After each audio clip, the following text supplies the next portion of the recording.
আমাদের দেশের সিস্টেম কি জানো, মানে আমরা অন্ধ মানুষকে চশমা পরিয়ে দেখানোর চেষ্টা করানো হয়, বুঝতে পারলে না? কারণ আমরা সমস্ত পাবলিক জানি যে নেতা একবার গদি পেয়ে যায় ও আর ওই গদি মরার আগে পর্যন্ত ছাড়তে চায় না। জানি না ওই গদিতে কি মধু আর কি মিছরি মেশানো থাকে। তুমি আশেপাশে অগল বগলে চারদিকে দেখে নাও যে আজ পর্যন্ত এমন কোনো নেতা আছে যে ভোটে দাঁড়ানোর আগে যে ওয়াদা করেছিল সেই ওয়াদা নিভিয়েছে?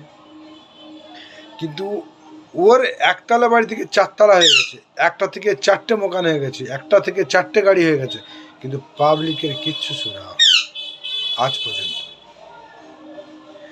আমাদের বর্তমান সরকার যেটা বর্তমানে চোখে দেখছে, আমি এটা নিয়ে বলবো, আগের পেছনে কিছু বলতে চাই না। বর্তমান সরকার যখন গদিতে আসলো আমাদের কি বলেছিল যে সমস্ত জনগণের খাতাতে, খুবই জিরো ব্যালেন্সের খাতা, ভালো করে মনে রাখবে, জিরো ব্যালেন্সের খাতাতে 15 লক্ষ টাকা করে দেওয়া হবে। আমি বলছি না যে শুধু আমাকে দেওয়া হবে, প্রত্যেককে দেওয়া হবে বলেছিল, ঠিক আছে?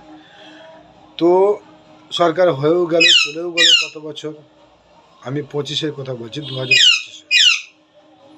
তো এখনো পর্যন্ত জানি না কোন পার্টির লোকেদের কাছে টাকা পৌঁছেছে, আমার কাছে তো এখনো পর্যন্ত এসে পৌঁছায়নি। তাই বলছিলাম যে যদি কোনো বন্ধুর অ্যাকাউন্টে যদি পয়সা ঢুকে থাকে, কমসে কম বাকি পাবলিককে জানিও যে কোন পদ্ধতিতে কি করলে এবং কোথা গিয়ে কার পা ধরলে বা কার কাছে কি করলে টাকাটা পাওয়া যেতে পারে, বুঝতে পারছো? কারণ এরকম করে তো মিথ্যে স্বপ্ন দেখিয়ে বাঁচতে পারে না পাবলিক। পাবলিক তো আর এই 2 কিলো গম, 1 কিলো চিনি আর 1 কিলো ছোলার জন্য তো ভোট দেয়নি। কে চেয়েছে? তো কেউ চায়নি। পাবলিক আগেও খেয়ে বেঁচে এসেছে আর বর্তমানেও খেয়ে বেঁচে থাকবে। তো ফ্রিয়ের জিনিস পাবলিক কোনোদিনই চায় না। তো যে ওয়াদা করেছিল কমসে কম ওয়াদাটা যেন নিভায়।